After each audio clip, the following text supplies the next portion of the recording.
Millions of people worldwide are affected by Alzheimer's disease. Terry Pratchett was famously a victim of the condition, which progressively robs sufferers of their mental faculties.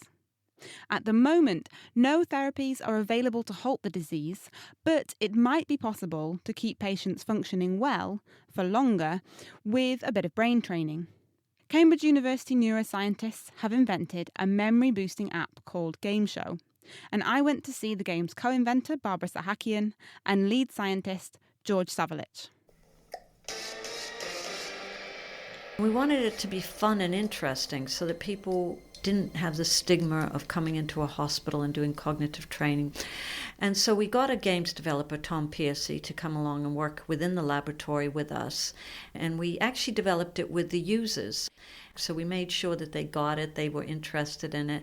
We decided to use the daytime game show motif because it seems that a lot of people in the ages range that we were looking at, sort of 70 years of age, are interested in this daytime TV and playing the games that you see on TV. So what is this game like?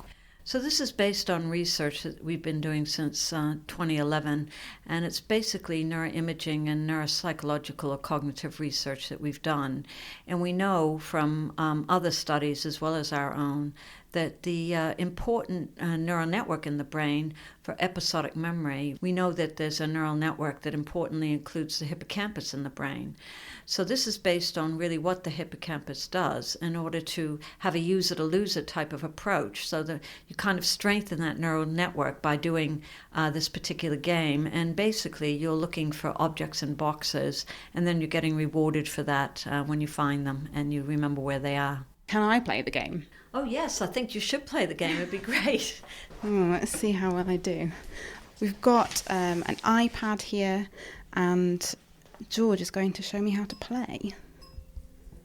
So can you describe what's going on, George? Indeed. So we're going to start a new round. You're going to see 6 boxes on the screen. They're going to open up one at a time, and I believe 4 of them are going to have patterns that fly into them. You're going to try to remember which pattern you saw fly into which box on the screen. So shall I press play?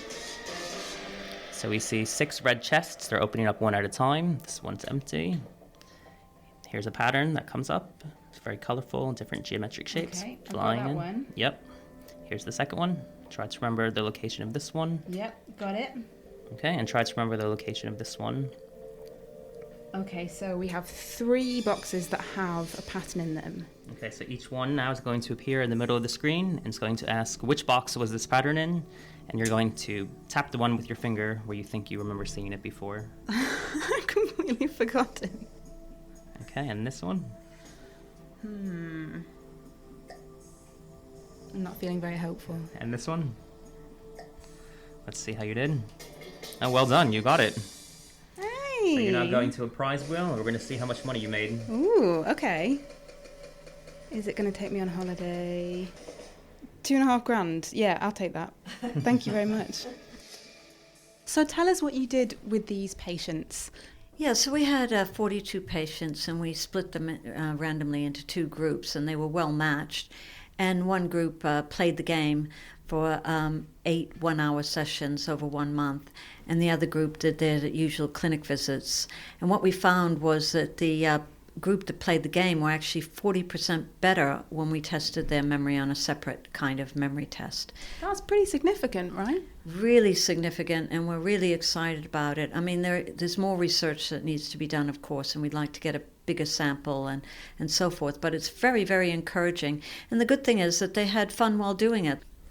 Why is it important, ultimately? We know that, for instance, the hippocampus is one of the first locations to get the neuropathological changes that we see in Alzheimer's disease. So the idea being that if you can work that circuitry and keep it in good shape, hopefully you'll not only have good memory and functionality, but it will slow down any kind of deterioration process.